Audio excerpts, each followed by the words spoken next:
showtime!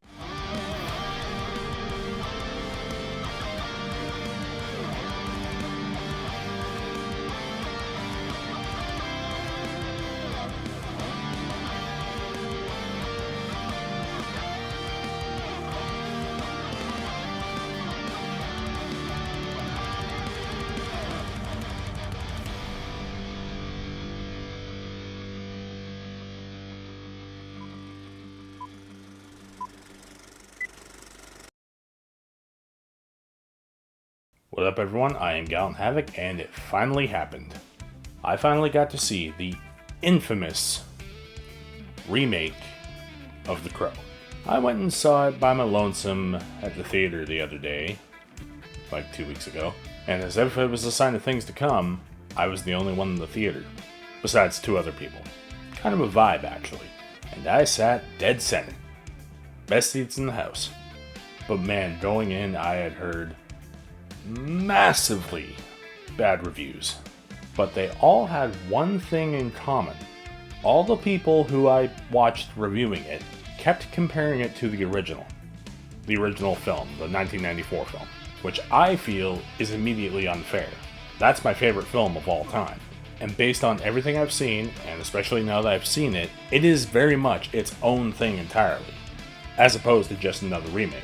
In fact, I think it's best not to call it a remake, because it takes a few more cues from the comic, and even then, it's very loosely related. There was a moment where I literally quoted the comics to myself because it was literally, the imagery was ripped right from the comics, and that line was, "Ain't that a caution?"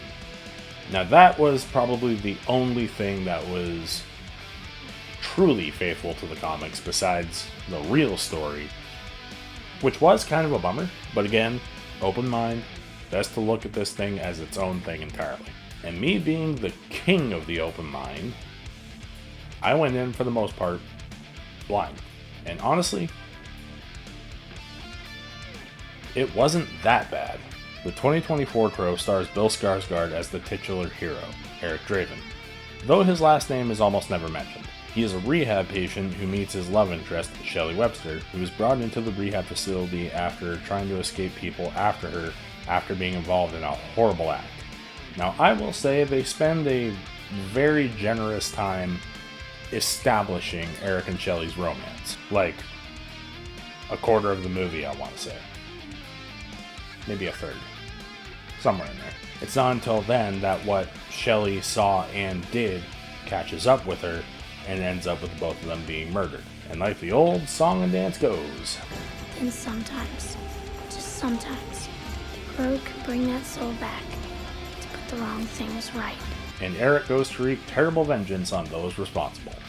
And I gotta say, this movie cranks the blood and gore to 11, even beyond that of the original and even the Crow sequels.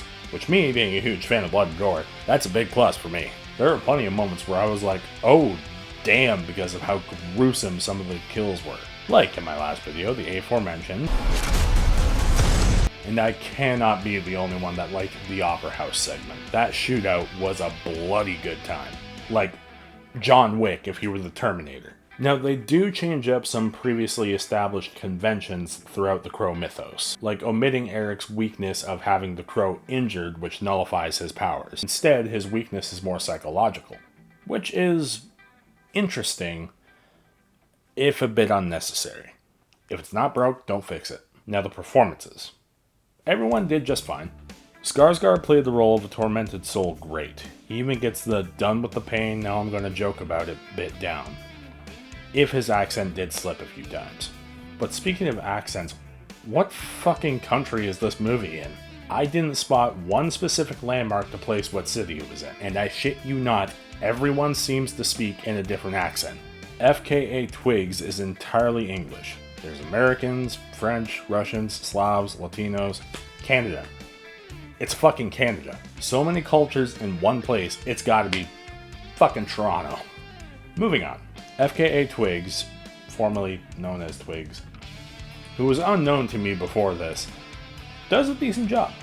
That's a rare thing with singers turned actors. Now, I think this movie's biggest mistake is making it about Eric and Shelley again. even though they are drastically different from the source material and the original film. Now, sure, modern retelling, so it should be a bit different, but there's enough changes in there to make it seem like it's Eric and Shelley in name alone. Hell, none of the characters from the 1994 film or the comics are present in the film besides them, barring the Skull Cowboy, or at least a allegory for him in the form of Kronos, as he's credited in this movie. Seriously, when I saw this dude with the way he was dressed and the things he was saying, I was half expecting some pseudo jump scare with his face turning into a skull or something to confirm that's who he was representing. I would have preferred that, honestly. But yeah, there's no Fun Boy, no Tintin, no Skank, no T-Bird, no Top Dollar.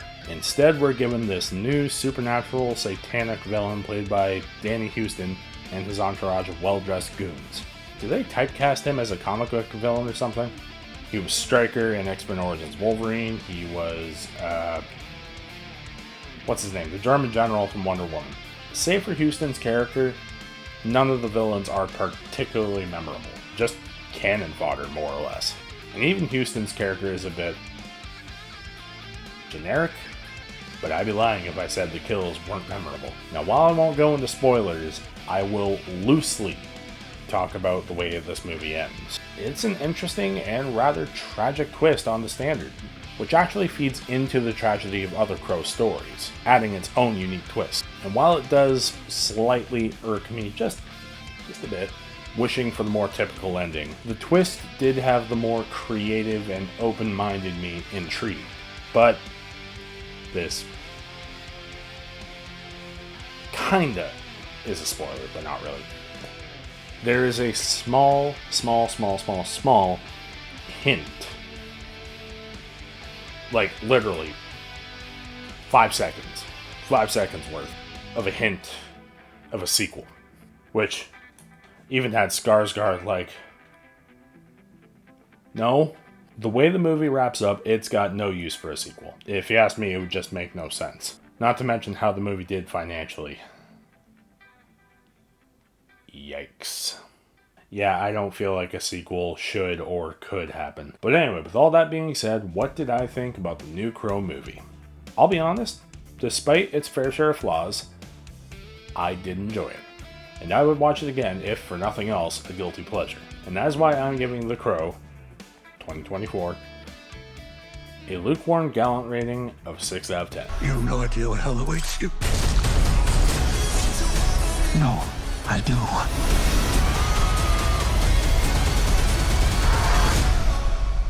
Something else I will say, though. This is probably, dare I say, the best Crow we've had since the original film.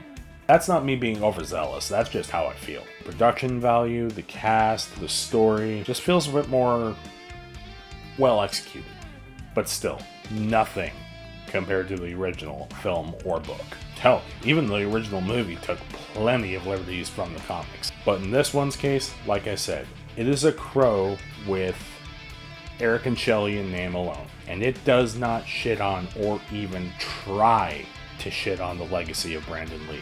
This film has its own identity, and I feel it should be looked at as such. Because something people with blood-muddled red glasses like to forget. This isn't the first time they recast Eric Draven. And right off the heels of the original film, no less. That's just a fact. But yeah, all in all, this movie was a perfectly okay time. I have my fair share of opinions, same as anyone else, because entertainment should be personal and subjective.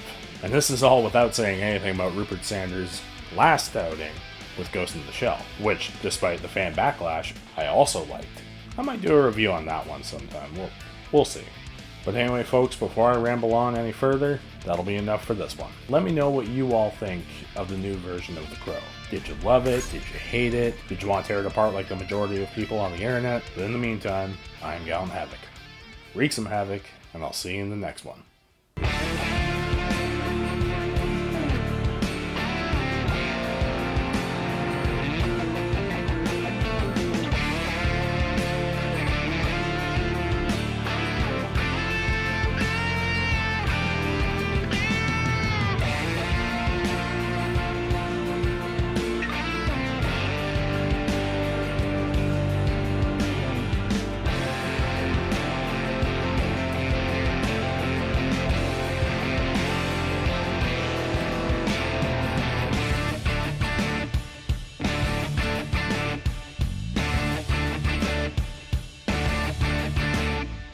that